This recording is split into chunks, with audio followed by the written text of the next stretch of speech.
주님의 날을 기억하여 오늘도 지킬 수 있는 은혜를 주심에 진심으로 감사를 드립니다. 우리의 좋으신 하나님 아버지, 축복의 주일을 맞이하여 이 시간에도 영과 진리로 주님께 예배 드릴 수 있는 귀한 시간이 되게 하옵소서. 이 시간 드리는 모든 예배가 주님께 연락되게 하시고 오직 성령을 통한 기름 부으심이 임하는 거룩한 시간 되게 하옵소서. 온전히 주님께 헌신하고 드리는 이 시간, 말씀이 되신 우리 주 예수 그리스도께서 들어오셔서 우리의 왕으로 높임을 받으소서. 우리의 생명이 되시고 영생의 말씀이 되신 존귀하신 그리스도 예수님의 이름으로 기도드리옵나이다. 아멘. 우리 주님을 찬양합니다. 임재를 주님 앞에 올려드립니다.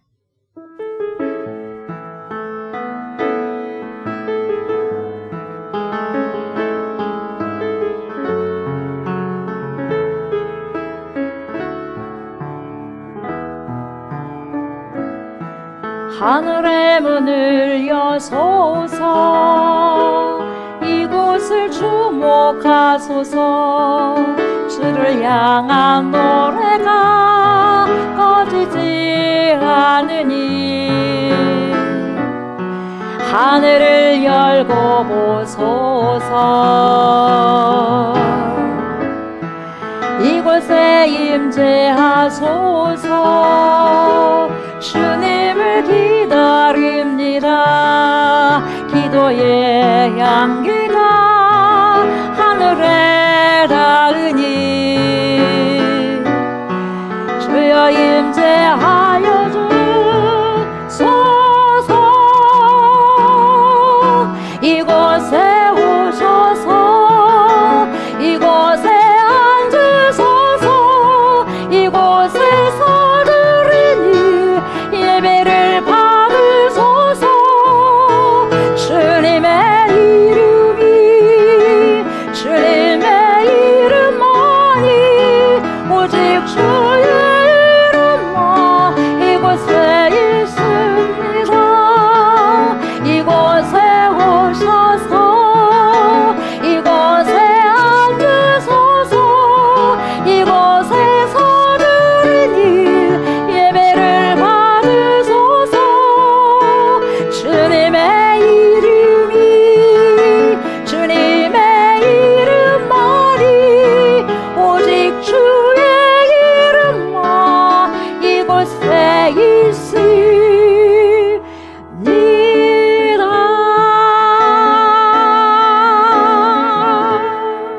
아멘.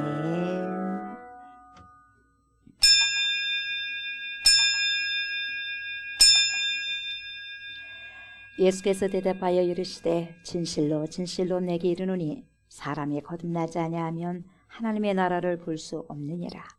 예수께서 대답하시되 진실로 진실로 내게 이르노니 사람이 물과 성령으로 나지 아니하면 하나님의 나라에 들어갈 수 없느니라.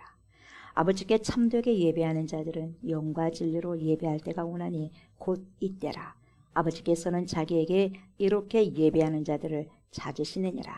하나님은 영이시니 예배하는 자가 영과 진리로 예배할지니라.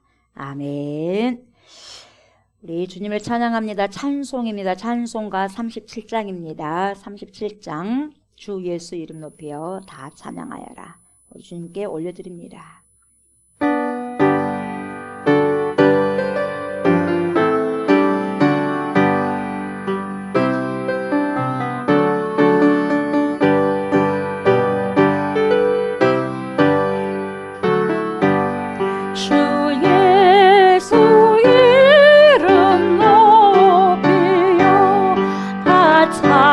찬양하여라. 다 찬양하여라.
나는 전능하신 아버지 하나님 천지의 창조주를 믿습니다.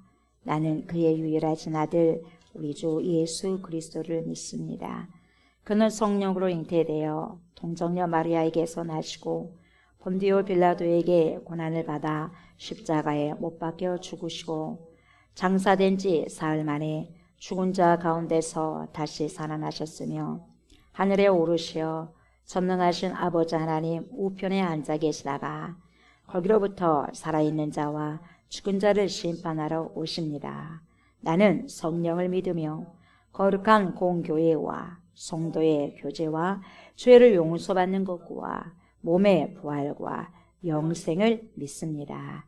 아멘. 사도행전 20장 25절부터 38절 말씀입니다. 사도행전 20장 25절부터 38절 말씀 한 절씩 교독합니다. 보라, 내가 여러분 중에 왕래하며 하나님의 나라를 전파하였으나 이제는 여러분이 다 내 얼굴을 다시 보지 못할 줄 아노라.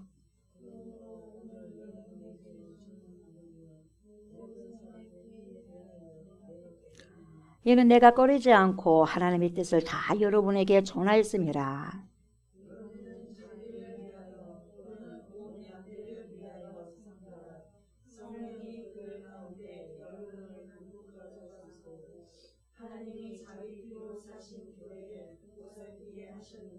내가 떠난 후에 사나운 이리가 여러분에게 들어와서 그 양떼를 아끼지 아니하며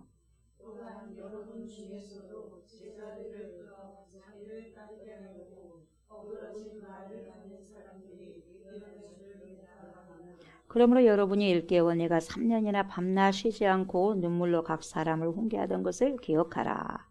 지금 내가 여러분을 주와 함께 그 은혜의 말씀에 붙들어보니 그 말씀이 여러분을 능히 든든히 세우사 거룩하게 하심을 입은 모든 자 가운데 기억이 있게 하시리라. 내가 아무의 은이나 금이나 우복을 탐하지 아니하였고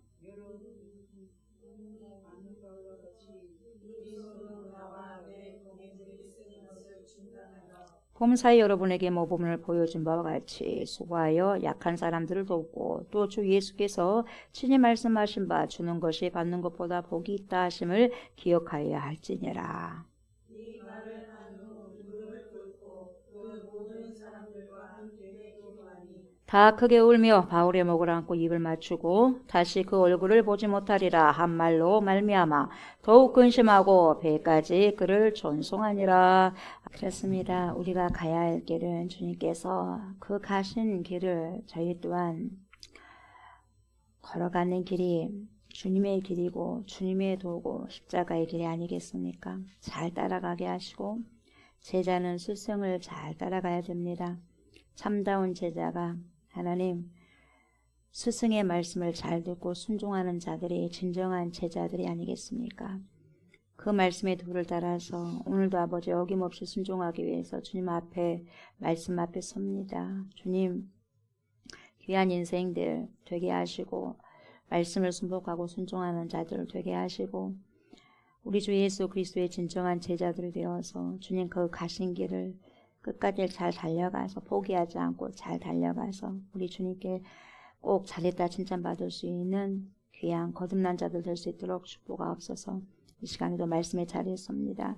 이 자리에서 주님 성령의 충만함을 있게 하시고 진리의 말씀을 듣게 하시고 그래서 삶 속에까지 하나님 우리가 그대로 증거되는 전파되는 삶이 되어질 수 있도록 주님 인도하여 주시옵소서. 감사를 드리며 예수님의 이름으로 기도드립니다. 아멘. 오늘은 사도행전 20장 25절부터 38절 말씀을 저희들 읽었습니다. 읽는 가운데 그 은혜의 말씀에 부탁하노니 이런 제목을 가지고 은혜의 말씀을 나누고자 합니다. 이 시간에도 파라클레토스가 되신 보혜사 성령님께서 저와 여러분들의 심령에 깊은 심령에 자정하여 주셔서 말씀을 들을 때 조명하여 주시고 알게 하시고 깨닫게 해주셔서 말씀을 안 만큼 깨달은 만큼 조명된 만큼 삶 속에서 재현되고 실현되는 은혜가 있기를 원합니다. 이렇게 간절히 기도하는 마음으로 말씀을 청종하셨으면 좋겠습니다. 바울은 여러분 유럽교회 다시 말해 유럽교회가 마게도냐 하지 않습니까? 이 유럽 교회에서 조성한 구제 헌금을 이제 전달하기 위해서 유럽에서 예루살렘 그런 예루살렘으로 가는 그런 도중에 있습니다. 그래서 제가 말씀드리는 유럽은 마게도냐라고 했어요. 이 마게도냐를 말하는데 그 와중에 이제 그들을 태운 배가 어디에 머무냐면 밀레도에 머뭅니다. 밀레도에 머무는데 거기서 며칠 동안 머물게 되냐면 3일 동안 머물게 됩니다.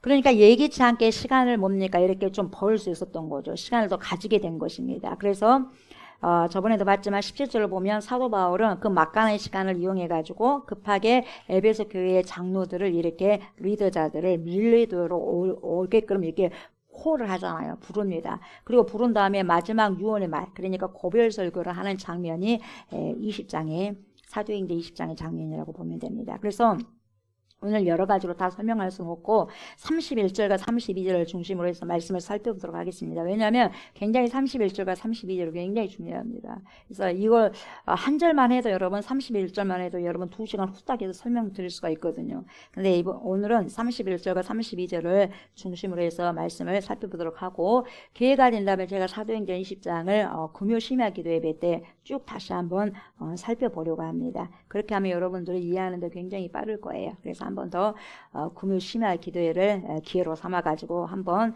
더 말씀을 강해하고자 합니다. 그렇다면 여러분 31절을 먼저 보도록 하겠는데요. 뭐라고 말씀하시냐면 이렇게 이야기하죠. 그러므로 여러분이 읽게요.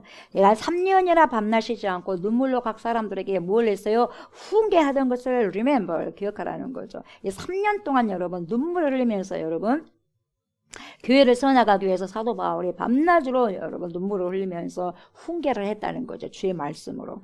여기서 우리가 주목해야 봐야 될 것이 있는데 여러분 이 사울이요, 이 사도 바울이요, 사울이잖아요. 이 바울이 배가 이제 밀레도에 도착하지 않습니까? 이 밀레도에 정착했을 때에 에베소 교회 이 장로들을 여러분 이제 부르게 되지 않습니까? 근데 이제 당시 소아시아 지역의 교회들은 그 주위에 다 가까운 곳에 있었기 때문에 여러분 바울이 부르기만 했다면 다른 교회 리더자들도 다 올 수 있었다는 거죠.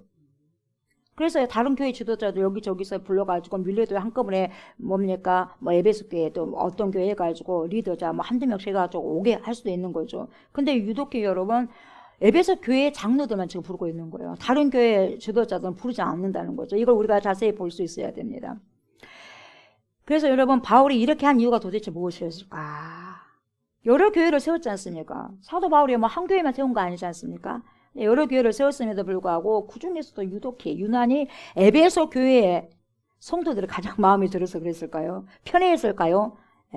에베소 교회를 내가 3년 동안 쉬지 않고 공개했기 때문에 더 사랑을 가져가지고 막 했을까요? 다른 교회는 그렇지 않았을까요? 다 아비 목회를 한 거예요, 여러분. 마찬가지였습니다. 절대로 편애한 것은 아니었어요.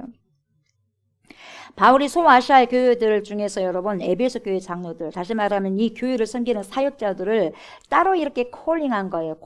부른 이유가 있었어요. 그것이 뭐냐면 에베소 교회가 여러분 그 당시 소아시아 지역의 대표적인 교회가 에베소 교회였어요. 이거 굉장히 우리가 집중적으로 보셔야 돼요. 에베소 교회가 대표적인 그 소아시아 교회였었고 그리고 모든 교회의 기준교회가 바로 이 에베소 교회가 기준교회가 된 거죠. 이것을 좀 쉽게 말씀드리자면 여러분 우리가 보면 2000년대 초반에 여러분 제자 훈련이 있었어요. 그 제자 훈련하면 누가 생각이 나요? 고 옥하는 목사님 사랑의 교회가 생각이 나거든요.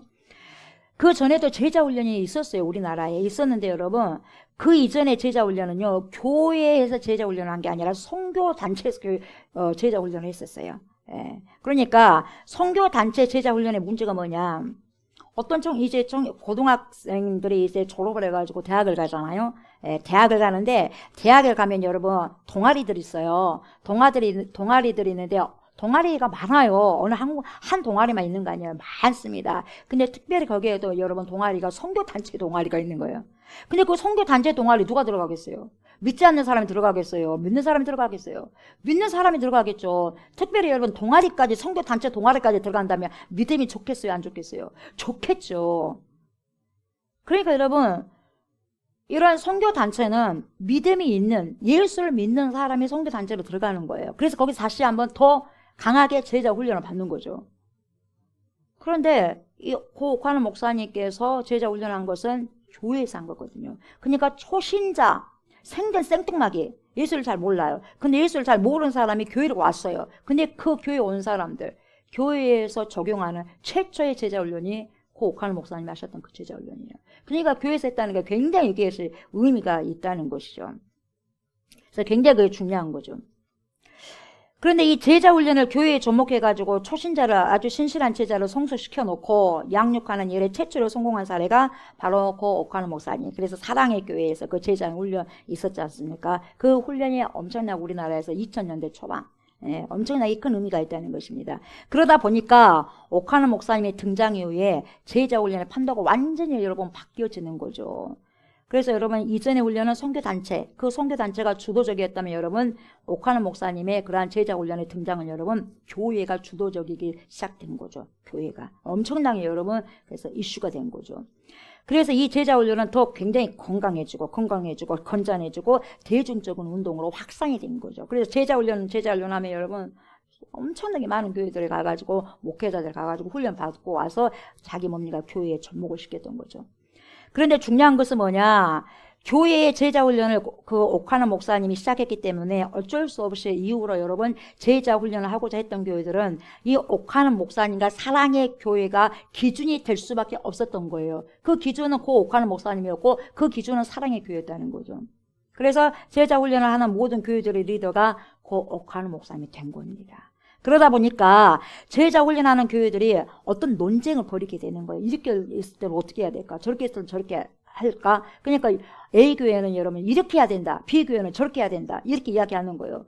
똑같이 그 옥하는 목사님에게 뭡니까? 제자훈련을 받았는데 어떤 문제가 있었을 때 A라는 교회가 이렇게 말을 하는 거예요. 어떤 문제에 대해서. 근데 B라는 교회는 답을 다르게 내놓는 거예요. 그러니까 또 C라는 교회도 자기 나름대로 딱 따로 내놓은 거죠. 그러니까 논쟁이 있어요, 없어? 논쟁이 있을 수밖에 없는 거예요. 그랬을 때 여러분 어떻게 해서 조용해지냐, 이 논쟁을 어떻게 해서 잠재울 수 있냐면 여러분 이러한 논쟁거리에 있었을 때는 고 옥하는 목사님이 이렇게 말을 했습니다 하면 끝이에요. 대역할 사람 한 명도 없는 거예요. 고 옥하는 목사님이 그렇게 한다는데 무슨 말씀이 많아? 뭔 말이 그렇게 많아 이 말이에요. 여러분 거기서 끝나는 거예요. 제자훈련을 거기서 받으면은 거기서 그 목사님이 하란 대로 하면은 되는 거죠. 근데 거기서 뭡니까 범에서 넘어가 버리면 안 된다는 거예요. 그러니까 그 기준교회가 누구였어요? 사랑의 교회였어요. 기준 목사님이 누구였어요? 옥하는 목사님이었어요. 여러분. 그러니까 어느 영역이나 그곳에서 절대적인 영향력을 행사하는 리더가 있는데 여러분 그 리더자가요. 그 리더의 자리는요. 엄청나게 중요한 자리고요. 엄청나게 무거운 자리예요.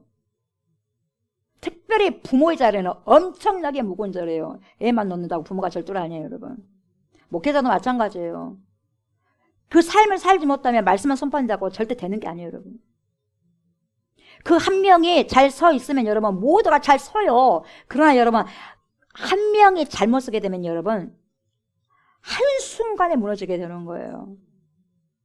이와 마찬가지로 여러분 1세기 때 AD 1세기 때 소아시아 지역에 많은 교회들이 세워졌거든요. 많은 교회들이 이곳저곳에서 세워졌지만 그곳에서 모든 교회를 이끌고 있는 기준교회가 있었는데 그 기준교회가 오늘 에베소 교회였다는 거죠. 그래서 에베소 교회 장로들을 불렀다는 거죠. 고 옥하는 목사님이 제자훈련을 시작했듯이 바울이 에베소 지역에 있는 두란노 소원을 중심으로 해가지고 여러분 최초로 제자훈련을 사역한 곳이 이곳이에요. 그런데 바로 에베소 교회에서 부흥이 일어났고 그 교회에서 소아시아 지역으로 계속해서 목회자들이 배출됐던 것입니다. 그래서 당시 소아시아 지역의 교회의 기준은 당연히 어디였어요? 에베소 교회예요. 에베소 교회. 예. 그래서 여러분 바울이 죽고 난 이후에는 에베소 교회가 말씀에 잘 서 있게 되면 그 주위의 모든 교회들이 잘 서 있게 되지만 만일 에베소 교회가 무너져 버리게 된다면 여러분 그 주위에 있는 모든 교회가 다 무너지는 그런 구조가 되어버린 거예요. 그러니까 중요한 그 교회 에베소 교회 한 교회가 그렇게 중요했던 거예요. 우리나라 어떤 대형 교회가 한번 무너지면 그 옆에 있는 교회들은 싹 무너진다는 거죠. 왜 그러겠어요 여러분? 전도가 안 된다는 거예요. 전도가. 자녀들에게 신앙교육을 하려면 부모가 제대로 신앙생활을 하셔야지 신앙교육이 되는 거예요. 나도 제대로 신앙교육을 못하면서 자녀들에게 하면 절대 안 합니다. 얘들은 다 알거든요. 자녀들이 나를 가장 많이 알고 있어요, 부모를. 부모님들은 오히려 그거 몰라요. 자녀들이 부모를 더 잘 알아요. 엄마하고 아빠를 잘 아는 거예요. 나도 제대로 못하는데 자녀들아 잘해라. 절대 교육이 안 되는 겁니다, 여러분. 그래서 사도 바울은 여러분 많은 교회를 제쳐두고요. 유독 에베소 교회의 사역자들을 불러 모았고 그들에게 유언과도 같은 강한 당부의 말씀을 남기고 있는 고별 설교가 오늘 이거죠. 그 당시 소아시아에서 에베소 교회가 기준이 되었다는 거죠. 그래서 여러분 중요한 것은 이거예요. 이제 바울 사도가 없는 에베소 교회는 스스로 잘 서야 되겠지만 여러분 다른 교회들도 자기 교회뿐만 아니라 다른 교회들도 돌봐줘야 할 그러한 사명이 막중한 사명이 에베소 교회에 있었기 때문에 에베소 교회 리더자들 부른 거죠. 잘이라는 거예요. 이제 내가 너희들 볼 수 있고 안 볼 수 있는 거예요. 오늘 설교가 마지막 설교라고 이야기하면서 다시는 못 볼 줄 알아. 그렇게 하면서 가잖아요. 떠나잖아요. 그런데 오늘 이 말씀은 여러분 공동체인 교회만 받는 게 아니에요. 우리 한 사람 한 사람 각자가 받는 말씀이에요. 교회가 저와 여러분들이니까. 잘 들으세요. 이 세상에 부름받은 택자 중에 여러분 선택된 백성들 중에 여러분 자기 혼자 구원받으라고 부름받은 사람은 단 한 명도 없어요. 내가 여러분 선택됐다면 다른 사람도 구원할 수 있게 하기 위해서 나를 하나님이요 선택한 거예요. 나만 예수 믿고 천국 가라고 해서 여러분 선택한 게 아니다는 거예요. 나도 선택받았으면 다른 사람도 니도 구원을 받았으니까 너를 전도한 사람이 있을 거 아니냐, 너를 이끌어준 사람이 있을 거 아니냐, 그러면 니도 이끌어줘야지 이거예요. 나만 구원받고 할렐루야 그게 아니다는 거예요. 여러분 내가 먼저 구원받았으면 자식들을 구원받게 해야 되고 내 가족 친지를 구원받게 해야 되고 내 이웃 사람을 구원받게 해야 된다 이 말이죠. 예수 그리스도를 믿는 저와 여러분들은 어쩔 수 없이 세상에 있는 불신자들의 구원에 막대한 영향을 끼치는 에베소 교회의 장로와도 마찬가지 입장이 있다는 거예요. 에베소 장로들의 리더자를 뽑았잖아요. 그런 것처럼 하나님께서 저와 여러분들을 리더자를 뽑은 거예요. 그러니까 불신자들이 여러분 예수님을 믿는 저와 여러분들을 바라볼 때 예수님을 믿은 사람은 저렇게 살아야 되겠구나 이걸 보여주는 거예요. 예수님을 믿는 사람은 저렇게 살아야 되겠구나를 세상 사람들에게 보여주는 거죠. 그게 신앙의 기준이 되기 때문에 그래요. 그냥 내가 신앙생활 하는데 이상하게 신앙생활을 했다 그러면 다른 사람 이상하게 하는 거예요. 나를 똑같이 한 사람은 나를 보고 신앙생활 한 사람은 이상하게 신앙생활을 하는 거예요. 그래서 전도가 돼야 하는데 안 되죠. 자기 마음대로 신앙생활을 해버리는 거죠. 했다가 안 했다 했다 안 했다 마음에 들면 했다가 마음에 안 들면 안 해버렸다 그러는 거예요. 어떤 신앙의 기준이 없어요. 저와 여러분들을 보고 어떻게 신앙생활을 해야 되는지 가만히 눈여겨보고 그렇게 그대로 따라서 한다니까요.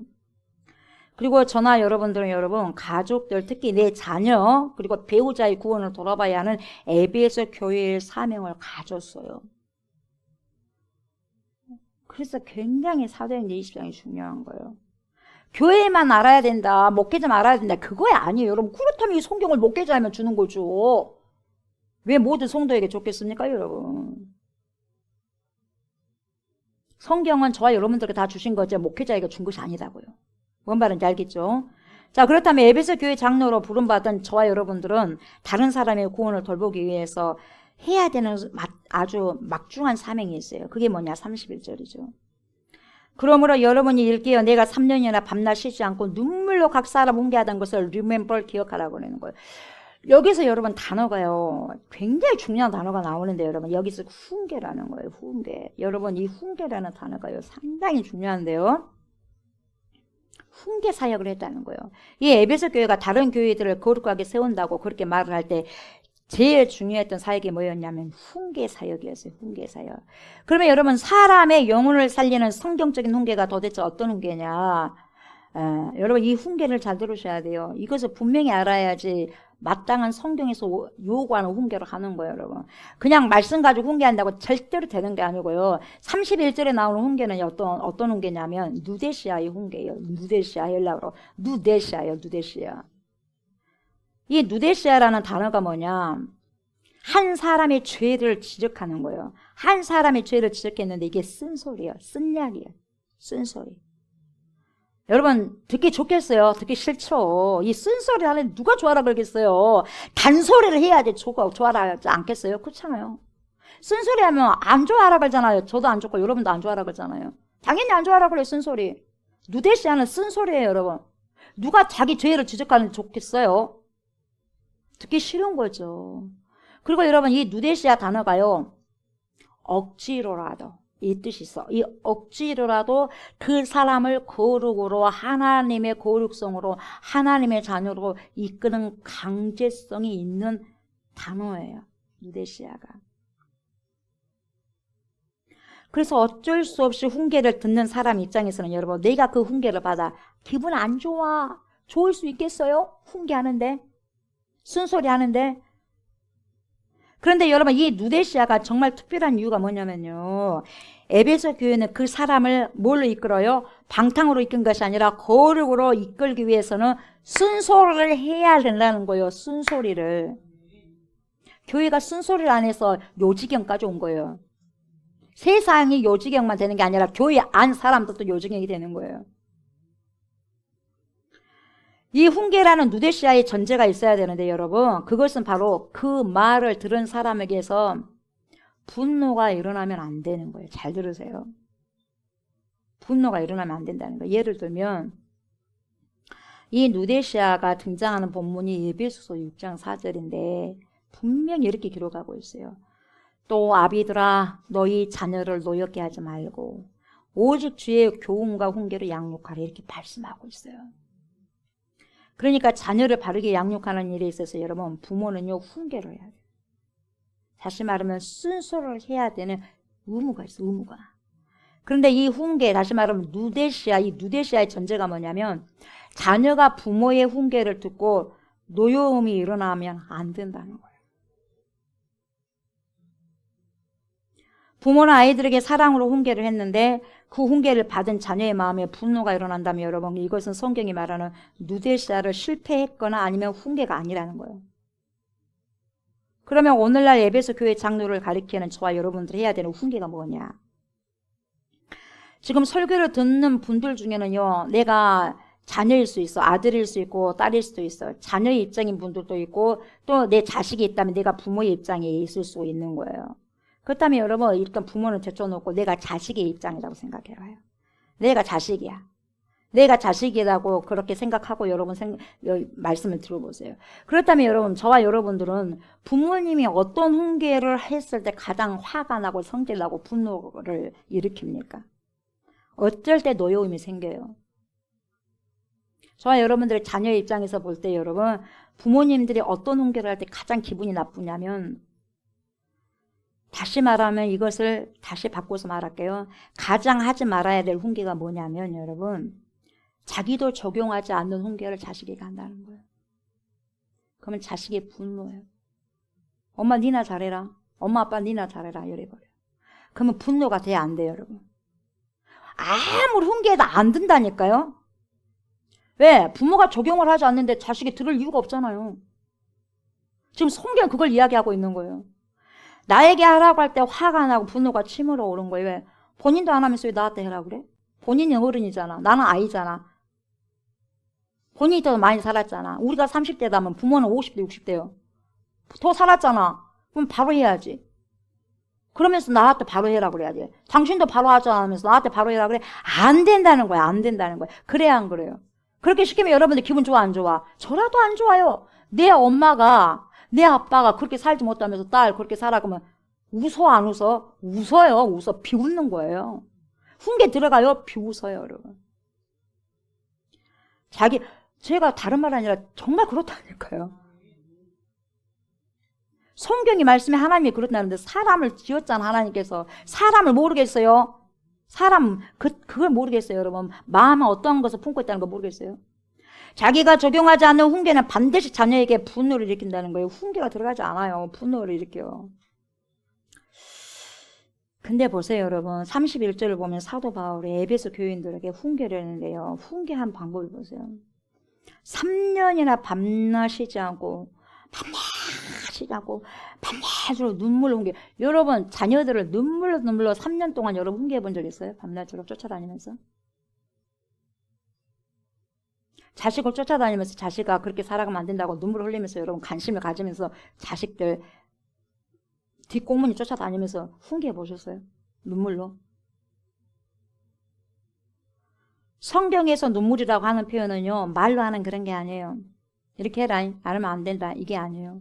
십자가를 지는 적용에 따른 표현이에요. 예를 들어볼까요? 에레미야 선지자의, 이 보세요. 에레미야 선지자를 무슨 선지자라고 하죠? 눈물의 선지자라고 그래요. 눈물의 선지자. 이 에레미야 말로 훈계하기 전에 여러분, 에레미야가요, 눈물 뿌리면서 이스라엘 백성들 향해서 나가잖아요. 근데 이 사람 에레미야는 여러분, 이스라엘 자기 백성이 거룩하게 하기 위해서, 하나님께로 이끌기 위해서 여러분, 뭐라고 말하냐면, 우리나라가 망하는 것이 한 번 망하는 고난을 당해야지 된다고 이야기해요. 자기 나라가 망한다고 하는데 누가 좋아라고 해요. 니는 한번 망해봐야 되겠구나. 그래야지 제정신을 똑바로 차리고 하나님께로 돌아오지. 니는 한번 망해봐. 쫄딱 망해봐야 돼. 쫄 망해봐야 돼. 그래야지 네가 하나님께 돌아오지. 네가 축복을 받으면 절대로 하나님께 못 돌아와. 교만해갖고. 여러분 이런 소리 들으면 기분 좋아 안 좋아요? 절대로 안 좋죠. 근데 에레미야가 이스라엘 백성들에게 그런 거예요. 우리나라는 한번 쫄망해야 된다. 그래야지 정신 차리고 온다 이거예요. 그러니까 그냥 피시해버린 거 뭡니까? 안 들었어요. 그런데 이 말로 훈계하기 전에 여러분, 이 에레미야가 자신이 무엇을 실천했냐면 여러분, 망할 이스라엘 백성의 삶을 먼저 삶으로 진정성 있게 표현하기 위해서 에레미야가 자기 결혼을 포기해요. 결혼 안 했어요. 자기 삶 다 살고 그렇게 한 게 아니에요. 자기 삶을 완전히 결혼을 포기합니다. 그러면서 이스라엘 백성들을 훈계하기 위해서 여러분 먼저 자신의 결혼을 포기하는 십자가를 쳤어요. 그리고 이스라엘 백성이 무거운 멍에를 져야만 다시 돌아온다는 것을 말하기 위해서 자신의 몸에 실제로 멍에를 쥐고 살았어요. 그렇게 살아도 여러분 따라올까 말까 한다는 거예요, 백성들이. 근데 그렇게 안 사는데 말만 한다고 따라올 것 같아요, 여러분? 안 따라오죠. 안 따라가는 거예요. 못 따라가는 거죠. 그래서 에레미야를 말할 때 눈물의 선지자라고 말을 하는 거죠. 그래서 여러분 이 에레미야 일생은요 눈물이에요. 눈물로 한 생을 살다가는 선지자예요. 가볍게 보여주기 식의 삶이 아니었어요. 자신이 직접 여러분 그 십자가의 길, 좁은 길을 걸어가면서 말해주는 선지자였어요. 보여주는 거, 자신의 삶을 통해서. 그래서 저와 여러분 성경에서 눈물의 상징이 뭐냐면 바로 십자가를 지우고 적용하는 삶이에요.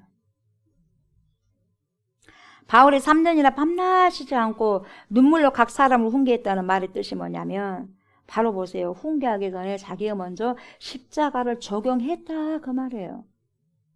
결혼을 하지 않으면서까지 눈물로 범벅이 되면서 평생 동안 구덩이에 빠지면서까지 옳은 소리를 했다는 거예요. 쓴소리 한 거예요. 쓴소리. 자신이 먼저 그런 삶을 살아가면서 교회 성도들에게 그리고 제자들에게 그렇게 살아가라고 눈물로 훈계했다는 거죠. 바울도 그런 삶을 살지 않고 이렇게 살아야 된다고 절대 그렇게 말한 사람이 아니었어요. 여러분 이 시대도 마찬가지죠. 교회 목사님들이 성도들에게 여러분 물질 욕심을 버리라고 그렇게 훈계를 합니다. 근데 여러분 정작 조옥수 목사가 물질에 대한 욕심이 커, 욕망이 커, 돈 벌려고 안달 부달을 해버려. 그러면 여러분들 제 말을 여러분 신뢰할 수 있겠어요? 조옥수 목사가 돈을 좋아하는데 조옥수 목사가 돈이 있어서 쓰나요, 여러분? 없음에도 불구하고 짜갖고 쓰잖아요. 여러분 아시잖아요. 여러분들보다 돈 없잖아요? 근데 써 안 써? 빚져가면서 쓰는 거예요, 여러분. 있어서 쓰는 게 아니에요, 여러분. 빚져가면서 쓰는 거예요. 신불자가 되면서 써지는 거예요, 여러분. 그냥 쓴 게 아니에요. 있어서 쓴 게 아니에요. 근데 여러분, 성도들이 모를 것 같아요. 여러분 다 알아요. 다 알아요. 물질에 탐심 부리지 마세요 하면서 목회자가 탐심 부려봐요, 여러분. 설교가 와닿겠어요. 안 닿았죠, 여러분. 그리고 자신의 죄는 고백하지 않고 회개하지 않으면서 여러분 성도들에게만 죄를 회개하라고 여러분 말하면 회개할 것 같아요? 절대로 회개하지 않습니다. 그리고 목회자가 전도도 하지 않으면서 성도들에게 나가서 전도하십시오 하면 전도하겠어요? 양이 양을 낳는다고 양이 양을 낳는 것이죠. 목회자가 양 못 낳습니다 하면서 양들만 보내요? 성도들만 여러분 전도하라고 보냅니까? 아니잖아요. 같이 나가잖아요, 여러분. 가만히 있어 보세요, 된가? 안 되는 거예요, 여러분. 같이 나가는 거예요. 그리고 양들을 지키기 위해서 양 주위에서 싸나온 짐승들을 오지 못하도록 막아야 되는 거예요. 그리고 시간이 되면 어떻게 돼요? 푸른 초장으로 쉴만한 물가로 인도하는 말씀을 여러분 준비해가지고요. 말씀을 여러분 먹여야 되는 거예요. 이게 막중한 리더자의 책임이에요, 여러분. 그냥 리더자가 되는 게 아니에요, 여러분. 삶으로 보여야 돼요. 여러분 설교 한 편이 그냥 나옵니까? 새벽 예배도. 여러분들 보면 아시잖아요. 뒤에 걸 땡기고 막 자꾸 나오잖아요, 조옥수 목사가. 그냥 나옵니까? 잠을 못 자가면서. 그렇잖아요. 그래서 막 살이 뿌득뿌득 찝니까? 그렇지 않지 않습니까? 먹을 거 다 먹고 잘 거 다 자고 입을 거 다 입으면 어떻게 하겠어요? 안 되는 거예요. 목회자도 하지 않고 성도들에게 하라고 제시한다든지 또는 가정에서 부모님들이 하지 않고 자녀들에게만 하라고 훈계를 한다고 하면 여러분 변화가 일어나는 것이 아니라 오히려 변화가 어디가 있어요? 분노가 일어나는 분노가. 자식에게 노여움이 생기는 거예요. 자식이 말을 하지 않을 뿐이에요. 언제 터질지 몰라요.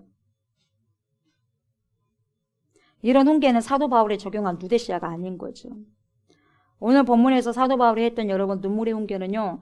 교회 성도들에게 물질 욕심을 버리라고 말하기 전에 조옥수 목사가 먼저 버리는 거예요. 목회자가 먼저 버리는 거예요. 성도들에게 물질 욕심하지 말아갖고 목회자들 물질 욕심 많죠. 안 되는 거예요. 목회자들 돈을 좋아하면 안 되는 거예요. 돈은 당연히 필요합니다. 그러나 돈을 사랑해버리면 끝나는 거죠. 여러분 목회자 조옥수 목사가 돈을 좋아했으면 여러분 이 길 와서는 안 돼요. 그리고 돈을 좋아하는 사람 목회자가 돼서는 안 돼요. 영혼이 좋아야지. 사람을 사랑해야지. 돈을 사랑하면 여러분 목회자가 돼서는 안 돼요. 큰일 나는 거예요.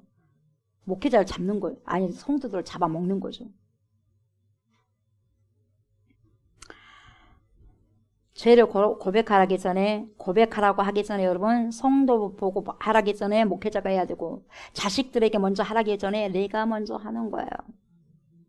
먼저 모범을 보이는 것이 이게 누데시아의 훈계죠. 눈물의 적용을 먼저 해야 된다는 거예요. 그래서 성경에서 말하는 훈계 누데시아 이게 그거죠. 그래서 저와 여러분들 이 지도자가 먼저 십자가를 지는 적용을 하면서 나를 따라오라 하고 훈계를 하게 되면 그냥 뭡니까? 멋쩍지만 그래도 따라오는 거예요. 아니까. 받아들은 입장에서는 분명히 거룩한 부담이 있어. 그렇게 살고 싶지 않는데. 근데 그렇게 살고 싶지 않는데 목회자 그렇게 살아. 그러면 성도는 어떻게? 그렇게 살고 싶지 않는데 그래도 뭐예요? 거룩한 부담이 있으니까 그렇게 살려고 해요. 자식도 아이고 부모 말씀 듣기 싫은데 부모가 저렇게 울면서 하나님 뜻대로 살려고 하니까 거룩한 부담이 자식에게 있는 거예요. 아이고 따라가기 싫어 하면서도 거룩한 부담이 이끌어 가는 거예요. 그러면서 분노할 수 없는 거죠. 그 마음에 노여움이 일어날 수 없다는 거죠. 그래서 교회 안에서 지도자와 목회자가 여러분 그리고 가정에서는 우리 부모님들이 눈물을 훈계한다고 할 때 여러분 이 말의 뜻이 훈계를 들리게 하는 것이 아니라 보여줘라 이 말이에요. 삶으로 보여주라 이 말이에요. 자식이 부모 안 볼 줄 알아요? 진짜 잘 봅니다 여러분. 티끌 하나까지도 다 봐. 여러분들은 여러분 스스로를 못 봐 부모들은. 그러나 자식들은 너무나 잘 봐요. 너무나 잘 봐. 너무나 잘 봐. 이걸 여러분 분명히 하셔야 돼요. 여러분 저는 저를 잘 몰라. 여러분들 나를 너무나 잘 봐요. 너무나 잘 봐. 저의 연약함도 저의 나약함도 저보다 여러분들 더 잘 알아. 그래 안 그래요? 벌써부터 제 눈빛만 보고 전선에 알잖아요. 얼굴 붉지 노리 졌네 어째졌네 하면서 와서 또 주물러 주잖아요. 저보다 여러분들이 더 잘 알아. 오늘 기분이 어쩌네 저쩌네 너무나 잘 아는 거예요. 우리 부모님 오늘 기분이 어쩌네 화가 나 있네 기분이 좋네 자식들이 너무나 잘 알아. 너무나 잘 알아.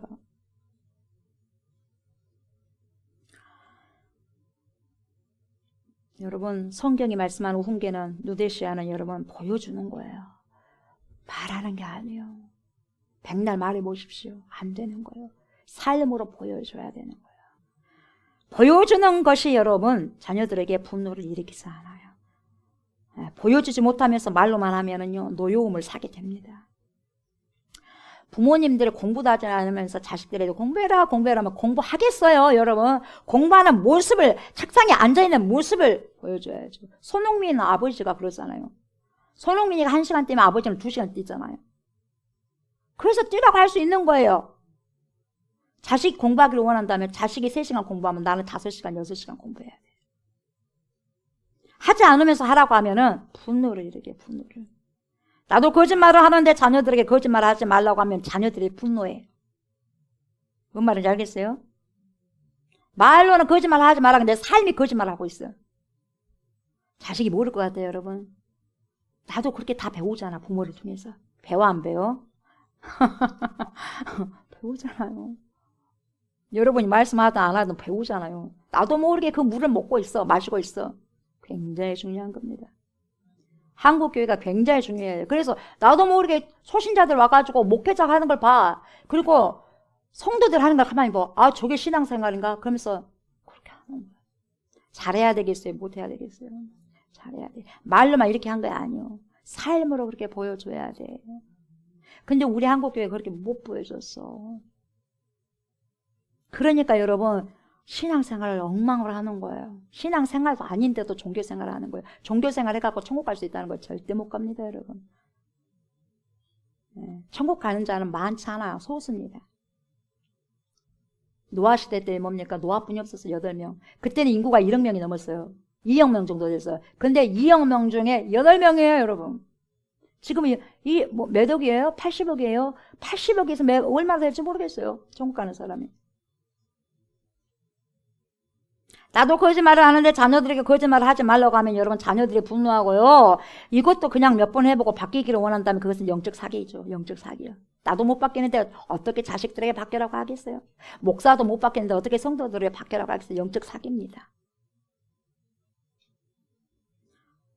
사랑하는 저와 성도 여러분, 사도 바울이요, 사람 하나 바꿀 때 몇 년 동안 적용했냐? 3년을 했어요. 3년.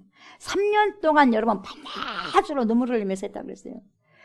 3년 밤낮을 적용해야 사람 하나가 바뀐다는 거예요, 여러분. 근데 아무것도 하지 않았어. 바뀌어지겠어요? 안 바꿔져요. 여러분 죽을 때까지 안 바꿔질 거예요. 내 눈 감을 때까지 안 바꿔질 거예요, 여러분. 그게 진실이고 진리입니다. 뭔가를 해야지 바뀌어지는 거 아니겠어요? 저와 여러분들이 이렇게 상대방으로 하여금 도저히 분노할 수 없는, 당연히 인정할 수밖에 없는 그런 훈계, 누데시아를 저도 해야 되고 여러분도 하셔야 돼요. 그리고 두 번째 훈계 방법이 뭐냐면 32절이죠. 지금 내가 여러분을 주와 및 그 은혜의 말씀에 부탁하노니 그 말씀이 여러분을 등이 든든히 세우사 거룩하게 하심을 입은 모든 자 가운데 기업이 있게 하시리라. 이렇게 말씀하고 있죠. 그냥 여러분 에베소 교회 장로들에게요 사도 바울이 권면하는데요. 지금까지 많은 환난과 어려움이 있었음에도 불구하고 복음을 전했다는 것을 다시 한번 기억하라 하고 다시 한번 상기시키면서 앞으로도 그러한 환난과 어려움이 계속 있을 것이다라고 경고를 합니다. 앞으로도 너네들 복음을 받아들이고 너네들 믿음 생활을 하게 되면요 고난이 있다. 믿음 생활을 또 믿음을 지키기 위해서는 너네들 있잖아 행복한 순간만 있는 것이 아니라 고난의 순간도 많이 있다. 그러나 그걸 각오해야 된다 그래요. 여러분 예수 믿으면 여러분 모든 것이 만사형통이다. 거짓말입니다. 모든 것은 만사형통하지 않습니다. 고난이 있어요. 고난이. 그걸 각오하셔야 돼요. 여러분 천국 그냥 들어가겠어요? 그렇지 않습니다. 네. 그 고난 여러분 안 받으려고 여러분 천국을 포기하면 되겠어요? 어떠한 고난이 있든지 간에 여러분 천국 포기하면 안 되는 거예요. 그렇다고 포기하겠느냐 아니라는 거죠. 오히려 그러한 환난에도 불구하고 믿음을 지키고 교회를 잘 돌봐야 달라고 지금 당부하고 있는 거죠. 그렇다면 여러분 어떻게 그 사명을 감당할 수 있을까? 사도 바울이 여러분 에베소 교회 장로들에게 그 사명을 믿고 맡길 수 있는 근거가 무엇이냐면 여러분 보세요. 여기 말씀한 것처럼 주와 그 은혜의 말씀에 부탁하노니 이렇게 말씀하고 있어요. 여러분. 사도 바울이 여러분에게 주와 그 은혜의 말씀을 부탁합니다라고 여러분에게 주와 그 은혜 말씀을 부탁합니다. 이렇게 말하지 않았어요, 여러분. 반대잖아요. 환난과 어려움을 겪게 될 여러분을 주님과 그 자신의 말씀에 부탁합니다. 이렇게 말하고 있지 않습니까? 사람에게 맡기지 않는 거예요. 말씀에 맡긴 거예요, 말씀에. 그러면 그 말씀이 저와 여러분을 능히 든든히 세우실 것이라는 거죠. 이게 하나님의 말씀의 비결입니다, 여러분. 이게. 하나님의 말씀이 능력이고 삶의 비결입니다. 은혜의 말씀이 우리를 든든하게 세워주는 거죠. 그래서 은혜의 말씀에 우리가 붙잡힌 바 되어야 한다는 것입니다. 그래서 하나님의 말씀이 우리를 능히 든든히 세워주시고 우리로 하여금 뭘 지키게 한다고요? 믿음을 지키게 하는 거예요. 그래서 믿음이 이기네 이렇게 찬양할 수 있는 거죠. 우리로 하여금 믿음을 지키게 하고요. 우리에게 이 사명을 능히 감당하게 하신다는 것입니다. 그래서 여러분 우리는 말씀을 더욱더 깊이 알아가기를 사모해야 돼요. 그래서 뭐예요? 내 사모하는 주님 온 세상 구주시라 그렇게 고백하잖아요. 그래서 여러분 그 말씀의 능력을 경험하도록 날마다 힘써야 되는 거죠. 기도하고 간절히 구할 때마다 하나님 말씀 가운데 하나님 우리를 만나 주십시오. 우리를 만나 주시고 말씀 속에서 붙들어 주십시오. 그래서 하나님 우리에게 주어진 사명을 잘 감당할 수 있도록 하나님 도와주십시오. 이렇게 날마다 주님 앞에 부르짖어야 된다는 거예요. 왜냐하면 여러분 그 말씀이 저와 여러분들을 능히 든든히 세우는 말씀의 훈계이기 때문에 그렇습니다. 그러면 여러분 그 말씀의 훈계가 모든 사람 가운데 뭐가 있게 하게 하심이라 기업이 있게 하시는 거라는 거죠. 네. 그런데 여러분 중요한 것은 그 말씀을 어떻게 적용하는가가 중요해요. 자, 지금부터 또 중요합니다. 말씀이 우리를 여러분 붙들어 주는데 그 말씀으로 훈계한다는 것이 도대체 어떤 말씀으로 훈계를 하면서 어떻게 말씀이 붙들어지느냐 이것을 잘 아셔야 돼요. 무조건 이 말씀이 들이댄다고 해서 그 말씀 나를 붙드느냐 여러분 그게 아니에요. 즉 말씀을 사용할 때 여러분 뭐가 있어야 돼? 일관성이 있어야 돼. 일관성. 제가 굉장히 중요한 단어 중에 하나가 일관성이에요. 조옥수 목사는 교육을 상당히 중요하게 여긴 사람입니다.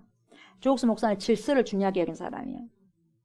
질서를 여기고 중요하게 여기고 교육을 중요하게 여긴 사람이에요. 그 교육 중에서 일관성 있는 교육을 굉장히 중요하게 여긴 사람 중에 한 명이에요. 여러분도 잘 아시겠지만. 예를 들면 여러분 구원이 제일 중요하다고 자녀들에게 날마다 교육을 했어요. 날마다 교육을 했는데 막상 자녀들이 결혼할 때는 여러분 그 자녀가 불신자와 교제하다가 결국 불신자와 결혼을 하게 됐어요. 그런데 자기 자녀가 그 사람을 너무나 좋아했어. 좋아하고 행복해하니까 부모가 뭐라고 말하냐면 그래도 네 행복이 중요하니까 네 행복이 중요하니까 그래 구원보다도 일단은 조금 제쳐놓고 당장 네가 죽을 것이 아니니까 일단 너의 행복이 중요하니까 너의 행복을 선택하자고 인정해버려. 불신자 결혼을 그래서 강행시켜버리는 거예요. 여러분 그렇다면요 자녀에게는요 절대로 부모의 일관성 있는 신앙이 안 들어갑니다. 절대로 안 들어갑니다. 왜요? 지금까지 살아오면서 구원이 제일 중요하다고 20년 넘게 교육을 받아왔는데 이제는 너의 행복도 중요하니까 일단은 구원 좀 제쳐놓고 구원보다 행복을 먼저 선택하라고 그렇게 말하면 자녀들이 정말 그 당시에 듣기는 좋겠죠. 듣기는 좋겠죠 그 당시에는. 그런데 부모의 신앙교육이 헷갈릴 수밖에 없어요. 그리고 부모님의 신앙을 의심해 봅니다. 그러니까 말씀이 우리를 든든히 세운다는 것은 뭐냐? 이때는 구원이 최고라고 했다가 어떤 때는 행복이 최고라고 그렇게 하면서 일관성 없이 훈계하는 거예요. 그건 말씀이 부탁이 안 되는 거예요. 말씀은 일관성 있는 거예요.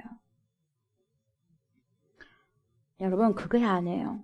어떤 경우라도 한다 할지라도 여러분 말씀을 따라서 구원이 최고라고 외쳤다면 어떤 순간이 온다 한다 할지라도 여러분 구원이 최고라고 말해야 되는 거예요. 내 상황에 따라서 말씀을 바꿔치기 하면 안 돼요. 왜 말씀을 사기칩니까? 말씀을 가지고 왜 사기치냐고요. 왜 자기 생각, 이건 내 생각이야 자녀들아 이렇게 말을 해줘야지. 정확하게 말을 해줘야지. 하나님은 기뻐하지 않아 이렇게 말을 해줘야지. 하나님 말씀에 자기가 그렇게 바꿔버리냐 이 말이에요. 왜 사기치냐고요. 하나님 말씀 가지고. 이것이 그 은혜의 말씀이 우리를 붙들어 주셔서 든든히 세워가는 말씀의 훈계가 되는 거예요. 일관성이. 이렇게 말씀은 일관성 있게 외치는 것이 중요한 거죠. 그래야지 여러분 일관성 있는 그 말씀이 붙들어 주는 것이고 그런 훈계가 먹히는 거예요. 먹히는 거예요. 그렇지 않으면 여러분 절대로 하나님 훈계 말씀이 붙들지 않습니다. 그 사람 절대 붙들지 못합니다. 지금까지는 구원이 최고라고 그렇게 말했다가 어느 날 너의 행복도 중요하니까 불신자와 결혼을 하고 인정해버린다. 꽂히지 않아. 그러면 그 손녀들이 뭐라고 하는지 아세요? 손자들이 아무리 2대 3대 목회자 집안일 한다 할지라도 그 손주들이 뭐라고 말하냐면 저에게 신앙 강요하지 마세요. 종교는 자유니까요. 이렇게 말을 해요. 이딴 식으로 말합니다. 그때는 큰 코 다치는 거예요. 신앙교육이 제대로 안 됐기 때문에.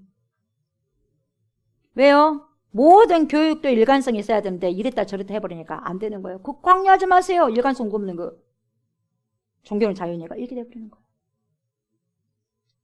언제나 우리의 기준은 여러분 말씀이 있는 구원의 기준이 되어야죠. 흔들리지 않는 일관성으로 말씀을 가르쳐야만 이 말씀이 저와 여러분들을 든든히 세우는 말씀의 훈계가 되는 겁니다. 누데시아가 되는 거예요. 말씀 안에서 아이들이 헷갈리지 않게 하는 거 중요하고 말씀 안에서 성도들이 헷갈리지 않게 목회자는요, 조옥수 목사는요, 일관성 있게 여러분 말씀을 선포해야지 이랬다 저랬다 하면 안 되는 거예요, 여러분. 예. 분명히 우리 아빠, 우리 엄마 말로는 예수님을 사랑한대. 말로는 구원받기를 원한대요. 그런데 현실에서 정작 우리 엄마 아빠는 우리 엄마 아빠를 기쁘게 하는 것이 구원이 아니라 돈이라는 거예요. 우리 엄마 아빠를 기쁘게 하는 것이 구원이 아니라 여러분 먹는 것이라는 거예요. 맛있게 하는 것이라는 거예요. 입고 사는 것이라는 거예요. 자동차 크고 좋은 곳에 산다는 거예요, 여러분. 구원이 중요하대. 구원이 기쁘대. 근데 정녕 자식들을 보니까 돈이 좋아? 엄마 아빠를 보니까 돈을 겁나게 좋아하라 그래. 먹고 사랑하는 그 겁나게 사랑하는 거야. 그냥 신앙이 들어가겠어요, 여러분? 신앙이 엄마를 기쁘게 하는 것이 아니라 이 땅에 돈이 우리 엄마를 기쁘게 한 것처럼 보이는 거예요. 여러분 이렇게 지금 말과 일관성이 없는 삶을 살아가니까 정확하게 아이들 알아 몰라? 알아요. 우리 엄마 아빠를 너무나 잘 알아요. 잘 알아. 그러니까 주일날 교회 가자 하면 교회 안 가. 안 가버리죠. 안 가버려요. 가겠어요? 저라도 안 가지. 이걸 알아 몰라 자녀들이 정확하게 압니다. 그리고 나의 일관성 없는 믿음을요, 안 믿는 가족과 세상이 정확하게 알고 있어요. 그래서 세상 사람들이요, 교회를 더 정확하게 알아. 아이고, 예수 믿는 사람들 돈을 더 좋아하네. 예수 믿는 사람들 더 거짓말 더 잘하네. 사기 더 잘 치네. 이게 되겠습니까, 여러분? 이게 되겠습니까? 아무런 열매가 없는 거죠. 일관성 없는 말씀이. 저 여러분 인생의 목적이 행복이 아니라 구원이라고 그렇게 여러분 수십 년 동안 외쳤다면 자녀들에게 그렇게 외쳤고 목회자고 성도들에게 그렇게 외쳤다면 여러분 그의 삶도 그래야 되고 그 목사의 삶도 그래야 되고 그 부모의 삶도 그래야 돼요. 내가 슬픔이 있어도 내가 기쁨이 있어도 구원으로 맞춰져 있어야 된다 이 말이에요. 그래야 모든 삶에서 자유하고 기뻐할 수 있는 거죠. 내가 돈이 좀 없어도 구원이 기쁨이 되니까 기뻐요. 내가 조금 슬픔을 당했어도 여러분 구원이 기쁨이니까 그래 기쁜 거예요. 그래야 안 그래요? 돈이 나에게 기쁨이 돼버리면 여러분 구원과 상관이 없는 거예요. 돈이 없으면 슬픈 거예요. 슬퍼. 명예가 나에게 기쁨이 될 때는 명예가 없으면 나는 슬퍼요. 날마다. 권력이 나에게 기쁨이 된다면 여러분 구원이 무슨 소용이 있겠어요. 권력이 없으면 여러분 매일같이 슬픈 거예요.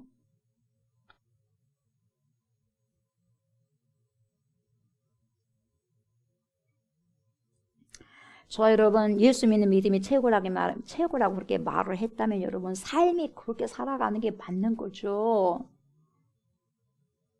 정말 일관성 있게 예수 믿는 믿음이 최고가 돼야 되는 거예요.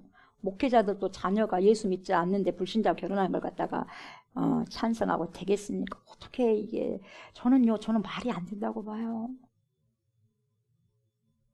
엘리 제사장 어땠습니까? 자식이 여러분 자기 앞서서 죽잖아요. 왜 그렇게 자식을 키웠어요? 제사장이 목회자가 하나님 없이 키운 거예요. 하나님 없이 목회를 하게 한 거예요. 그러다 보니 하나님 가만히 계시겠어요? 살아계신 하나님이 즉사하잖아. 하나님 앞에서 자기도 뭡니까? 목 부러서 죽잖아. 하나님 죽은 하나님이 아니에요. 우리가 안 보인다고 하나님이 안 계신 게 아니잖아요. 두세 사람이 예수의 이름으로 모인 곳은 나도 그들 중에 있다 그랬어? 없다 그랬어요? 있다 그랬어요. 지금 이곳에 주님이 와 계셔요. 아멘. 내가 믿든지 안 믿든지 우리 주님 와 계셔요. 여러분 인생 얼마나 살 것 같아요? 지금으로부터 여러분 얼마나 몇십 년 살 것 같아요, 여러분? 아무도 모르는 거예요. 그 인생을 위해서는 여러분 얼마나 노력합니까? 그러나 영원한 삶을 위해서는 준비하지 않냐 이 말이에요, 여러분. 그렇죠? 예수 믿는 사람들도 여러분 천국이 있다며. 천국이 있다면 여러분 천국이 있다고 생각하고 믿는 사람의 삶이 왜 그래? 왜 이 땅만을 놓고 살아가는 거예요? 말이 안 되잖아요. 진짜 천국이 있다고 믿는다면 천국을 향해서 가야 되잖아요. 그래요 안 그래요? 그렇잖아요.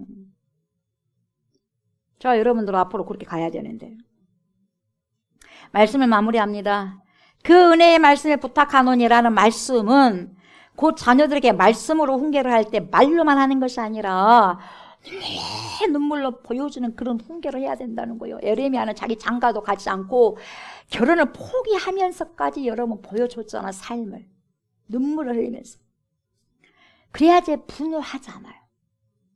분노케 하고 노엽게 하는 그런 훈계가 아니라 여러분, 자신도 말씀에 순종하는 삶을 살아가면서 성도들에게 그리고 자녀들에게 그렇게 살아가라고 훈계하는 것이 먹히는 훈계라는 거예요. 그게 여러분, 빛으로 소금으로 살아가는 그리스도인이에요. 저와 여러분들이. 그래야지 세상 사람들도 야, 저 목사 진짜 목사다. 야, 저 성도 진짜 성도다 하지 않겠어요?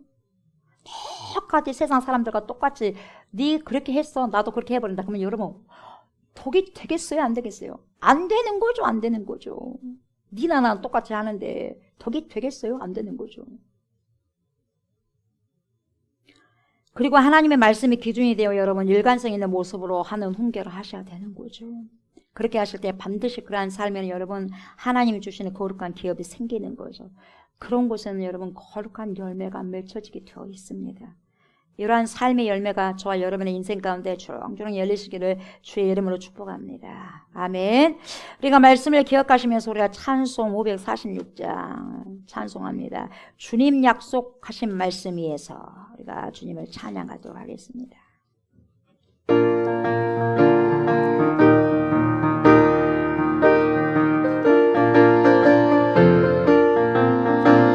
주님 약속하신 말씀 위에서 영원토록 주를 찬송하리라. 소리 높여 주께 영광 돌리며 약속 믿고 굳게 서리라. 굳게 서리 영원하신 말씀 위에 굳게 서리. 굳게 서리 그 말씀 위에 굳게 서리라. 주님 약속하신 말씀 위에서 세상 염려 내게 엄습할 때에 용감하게 힘써 싸워 이기며 약속 믿고 굳게 서리라. 굳게 서리 영원하신 말씀 위에 굳게 서리. 굳게 서리 그 말씀 위에 굳게 서리라.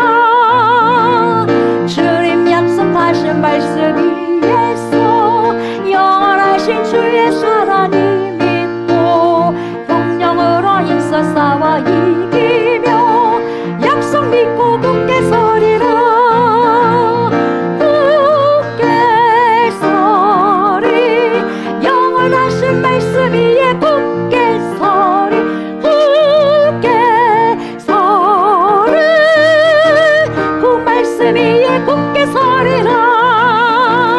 주님 약속하신 말씀 위에서 성령 인도하는 대로 행하며 주님 품에 항상 안식어 들며 약속 믿고 굳게 서리라. 굳게 서리 영원하신 말씀 위에 굳게 서리. 굳게 서리 그 말씀 위에 굳게 서리라. 아멘. 주님, 하나님,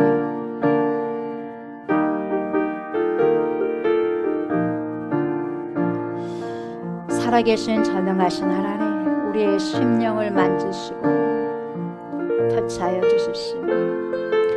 하나님의 살아계신 그 씨앗이 그 말씀이 돌밭이 되지 않게 하시고 가시밭이 되지 않게 하소서. 옥토와 같은 밭이 되게 하소서. 그래서 옥토와 같은 심령의 밭이 부러져서 훈계의 말씀이 내 안에 내 영혼을 살리는 일용할 양식이 되어서 우리의 삶들이 날마다 열매를 맺고 풍성한 삶을 살아갈 수 있는 귀한 양식이 될 수 있도록 하나님 인도하여 주십시오. 보여주는 훈계를 하게 하시고 보여주는 말씀으로 아버지 가르치는 은혜가 있기를 원합니다. 자녀를 훈계하든지 성도들에게 하나님의 말씀을 양육한다든지 간에 모든 것은 하나님의 말씀으로만 되는 것이 아니라 삶 속에서 보여줘야 됩니다. 하나님 부족한 저희들을 불쌍히 여겨주셔서 성령으로 충만케 해주셔서 그렇게 하나님 눈물을 뿌리면서 사도 바울처럼 눈물을 뿌리면서 하나님 예레미야처럼 하나님 보여주는 진실성 있게 보여주는 그러한 삶의 그러한 아버지의 말씀의 훈계를 할 수 있는 우리 모두가 될 수 있도록 하나님 축복하여 주십시오. 하나님의 백성들 주님께 드린 예물이 있습니다. 주님 이 예물 받으시고 이 예물 드리는 손길과 가정의 마음을 받으시고 하나님의 백성들의 그 형편을 주님이 너무나도 잘 아십니다. 주님 찾아가셔서 사마리아 여인을 만나주셔서 영혼력의 아버지 평강을 허락하여 주시고 자유함을 허락하여 주셨고 구원의 기쁨을 허락하여 주셨던 것처럼 저와 주님의 백성들에게 찾아와 주셔서 구원의 기쁨과 평강의 기쁨을 더하여 주셔서 이 땅 살아가는 날 동안에 주님을 의지하면서 살아갈 수 있는 복된 인생들이 다 될 수 있도록 하나님 축복하시고 예물 받으시고 하나님 물질 때문에 물질로 허덕이지 않게 하시고 물질 때문에 눈물을 흘리는 그런 일이 없도록 주여 풍성하게 하나님 채워주시옵소서. 아버지의 나라 의를 구하면서 더해주는 축복을 받는 주의 백성들 다 될 수 있도록 하나님 축복하여 주시옵소서. 귀한 곳에 가장 귀한 곳에 아름답게 쓰여질 수 있는 귀한 예물이 될 수 있도록 복된 예물이 될 수 있도록 하나님 축복하여 주시옵소서. 감사를 드리며 예수님의 이름으로 축복하며 기도드리옵나이다. 아멘 아멘. 여러분들 연약한 곳을 만지시기 바랍니다. 믿음으로 여러분들이 받은 만큼 여러분들 회복이 일어날 것입니다. 내가 나사렛 예수 이름으로 명령하노니 모든 손상된 머리와 장기들은 정상적으로 기능하기 시작할지어다. 내가 나사렛 예수 이름으로 명령하노니 우리의 오장육부는 정상적으로 기능하기 시작할지어다. 오퍼레이션. 내가 나사렛 예수 이름으로 명령하노니 모든 손상된 기관들은 깨끗하게 치료함을 받을지어다. 우리의 몸의 모든 관절들아 나사렛 예수 이름으로 명령하노니 강건해질지어다. In the name of Jesus Christ. In the name of Jesus Christ.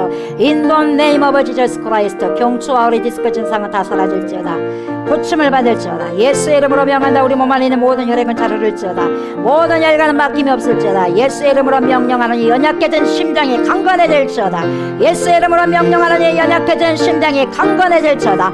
건강해질지어다. 모든 혈관들은 모세혈관까지도 예수의 이름으로 명령하노니 건강할지어다. 우리 안에 모든 우울증과 조울증은 예수 이름으로 명령하노니 사라질지어다. 고침을 받을지어다. 호르몬의 변화로 인해서 생긴 모든 질병들은 나사렛 예수 이름으로 명령하노니 깨끗하게 고침을 받을지어다. 대사증후군들을 예수 이름으로 명령하노니 깨끗하게 치료함을 받을지어다. 예수 이름으로 명령하노니 우리의 모든 영혼력이 평강할지어다. 우리의 모든 영혼력이 이 시간 깨끗하게 치료되었음을 내가 예수의 이름으로 선포하노라. 예수의 이름으로 선포하노라. 예수의 이름으로 선포하노라. 아멘 아멘.